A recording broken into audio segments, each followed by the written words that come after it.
প্রতিদিনের মতন আজকেও তাদের পরিবারের একজনের আগমন ঘটিল আমাদের বাড়িতে। শুধু ভালোবাসা দিয়েই এরা চলে যায় না, এরা সাথে সাথে দিয়ে যায় আরও অনেক কিছু, যেমন ধরেন সর্দি কাশ, জ্বর, গায়ে ব্যথা, দুর্বলতা, আরও অনেক কিছু ইত্যাদি ইত্যাদি। ভাবিয়াছিলাম ইহার ভালোবাসা আজকে খুব সযত্নে গ্রহণ করিব, তাই ওনাকে সাদরে আমন্ত্রণ করিলাম আর গ্রহণ করিলাম ভালোবাসা। খুব ধৈর্য সহকারে তিনি আমাকে ভালোবাসা দিতেছে আর আমি তাকায় তাকায় দেখিতেছি তাহার এই ভালোবাসা। ভাবিয়াছিলাম ভালোবাসা দেওয়ার পর ওনাকে কিছু একটা উপহার দেব, কিন্তু উপহার দেওয়ার সুযোগটা আমাকে সে দিল না, শুধু নিজ থেকে ভালোবাসা দিয়েই গেল। ভালোবাসলে মন ভালো থাকে, আর মন ভালো থাকলে শরীর ভালো থাকে। দেখুন তিনি কত চিকন ছিল, আস্তে আস্তে কত মোটা হচ্ছে, তাহার স্বাস্থ্য ভালো হচ্ছে, তাহার মন ভালো আছে। তাই আমিও পর্যবেক্ষণ করছি তাহার এই সুদিনকে। ভালোবাসলে যে মন ভালো থাকে আর মন ভালো থাকলে যে শরীর ভালো থাকে, ইহা তার একদম জলজান্ত প্রমাণ। আপনাদের বিশ্বাস না হলে আপনারাও ভালোবেসে দেখতে পারেন মানুষকে।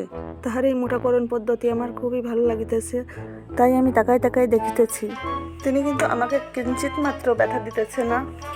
আসলে ভালোবাসা এমনই হওয়া উচিত, কোনো রকমের বিনিময় প্রথা না থাকাই উচিত ভালোবাসাতে।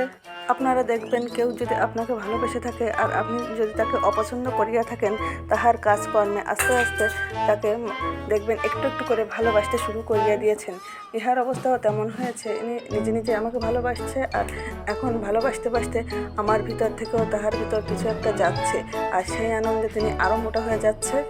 ইহার এই ভালোবাসা দেখিয়া আমার মাঝে মাঝে মনে হচ্ছে একটা ছোট্ট সুতা এনে তাহাকে একদম বেঁধে রাখি, কিন্তু কি আর করা, কিছু কিছু প্রাণীর স্বভাব আছে যারা কখনো এক ডালে বসতে পারে না, তেমনি এদেরও একজনকে ভালোবেসে ইচ্ছা পূরণ হয় না। তাই প্রতিনিয়ত এক একজন করে ভালোবাসা চেঞ্জ হতে থাকলে এরও আজকে আমার কাছ থেকে মনে হয় ভালোবাসা পাওয়া হয়ে গিয়েছে, তাই সেও আমাকে ছেড়ে চলে যাবে হয়তো অনেক দূর। এই হলো সেই সব প্রেমিক চিত্র যাহারা বেশি দিন একজনকে ভালোবাসতে পারে না, যাহাদের শখ পূরণ হওয়ার পর তাহারা উড়াল দেয় অন্য ডালে। এভাবেই একজনের কাছ থেকে মোটা তাজা হয়ে অন্যজনের কাছে চলে যায়, আর সেখানে গিয়ে তাকে ভুলে যায়। যেদিন তাদের হাত থেকে একটা থাপ্পড় খেয়ে আসবে, সেদিন এরা বুঝতে পারবে কত ধানে কত চাল।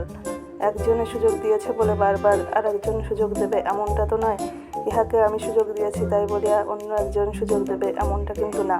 এমন পরিস্থিতি হওয়ার পর যখন চলিয়া যায়, তখন যদি সবল মনের অধিকারী হয়ে থাকে তাহলে তাকে সযত্নে একটা করে থাপ্পড় বসিয়ে দেবে, আর আমার মতো দুর্বল চিত্তের মানুষ হয় তাহলে তাকাইয়া তাকাইয়া দেখবে আর ওই গানটাই গাইবে, আমার